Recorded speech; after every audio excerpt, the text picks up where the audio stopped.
Chicken tikka is a popular Indian dish with chicken and a ton of spices that usually has quite a lot of calories, but with a few easy changes, it can be turned into a delicious low-calorie, high-protein meal. First things first, let's prepare the protein source, and for this recipe I'm going to use chicken thighs. See, chicken thighs aren't that much higher in calories than chicken breast if you remove the skin. It's where most of the fat is stored, and by removing it you can actually save almost half the calories. The thighs here are quite small, weighing only 90 to 100 grams without the skin, so I will prepare 2. Then cut the thighs into bite-sized pieces. This will help in marinating more of the meat, making this dish much more delicious. For the marinade, take out a bowl, add in all of the chicken and mix in 0% fat Greek yogurt. Greek yogurt will make the meat more tender because of its acidity. Add 100 grams to the bowl, followed up by the chicken tikka spice mix. For this, place a glass on a scale and add in a quarter teaspoon of cumin, a quarter teaspoon of chili powder, half a teaspoon of paprika, half a teaspoon of turmeric and a strong pinch of salt. Give everything a stir. You can absolutely buy an already mixed store-bought spice mix here. I just think it's better to have all of the spices individually so you are more flexible to make different dishes. Now you need to add half of the spices into the bowl,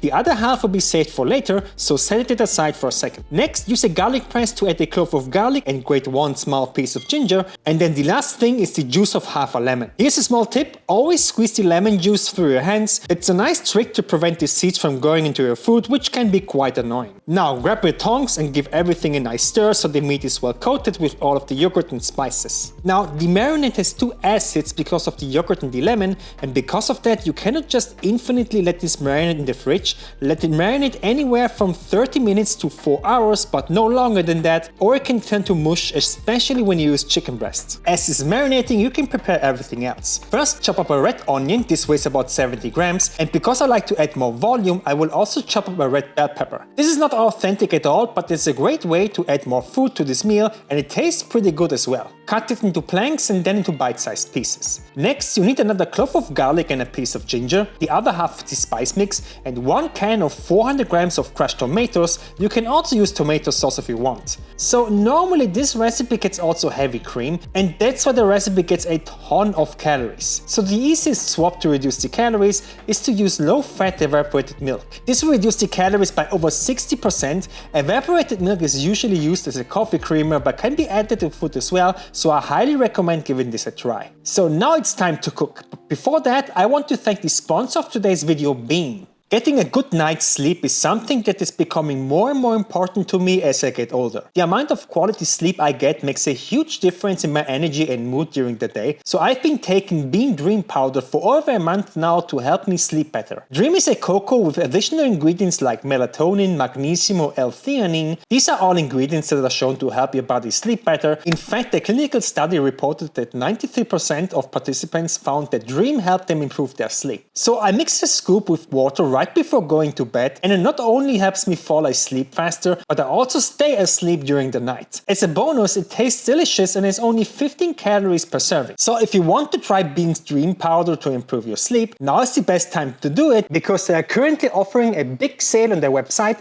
Just click the link in the description or scan this QR code to get up to 40% off. The discount code will be automatically applied when you visit the website. Thank you, Bean. So add a bit of oil to a pan on medium-high heat and start by adding the marinated chicken. You might need a bit more heat on your stove than usual because of the marinade that has a lot of liquid. Separate the chicken and keep frying one side for about 1 to 2 minutes. That's where you can start checking the bottom. If you see a brown color, you can flip all of the thighs and keep frying for another minute. We only want color here, there is no need to cook the chicken through yet. Once you have browning on both sides, remove the chicken, add a bit more oil, and now add in the onions and the bell peppers. Again, the goal here is to soften the bell peppers and get some caramelization on the onions. About 3 to 4 minutes under occasional stirring is enough. After that, add in the piece of ginger and the clove of garlic with a garlic press or a grater, and also the other half of these spices. Then keep stirring for 20 to 30 seconds. Toasting these spices will develop a lot of different flavor compounds and will make the dish a lot tastier. Now add the entire can of crushed tomatoes, 100 grams of evaporated milk, and give everything a nice stir until the sauce turns slightly orange, maybe half a minute. Then add back in the chicken, give the entire pan a nice stir, reduce the heat to medium-low, bring it back to a boil, close the lid and let it simmer for 12 to 15 minutes. And this is what the sauce should look like. It has reduced to a nice thick and creamy consistency that is packed with flavor. Here's where you need to taste for salt. Mine needed another little pinch of it, and then remove it from the heat. So into a bowl, the classic carbohydrate sauce is a serving of rice. I would use about 60 grams weighed raw. However, I would recommend trying this recipe once with 250 grams of boiled potatoes. I think this tastes even better with the sauce. Add the chicken tikka to the bowl, top everything with a bit of chopped cilantro or parsley, and there you have an absolutely delicious meal. The recipe without the rice comes in at 649 calories, 60 grams of carbs, 22 grams of fat, and 61 grams of protein. I made a cookbook that helped me go from this to this without even thinking about being on a diet. 190 low-calorie, high-protein recipes from breakfast, lunch, or dessert, and even nutritional tables or protein sources. Everything you need is in here. And the best part is that I will constantly be updating the book with new recipes, and you will get every recipe update for free once you've purchased it. Join the thousands of people that already bought the book. The link is in the description.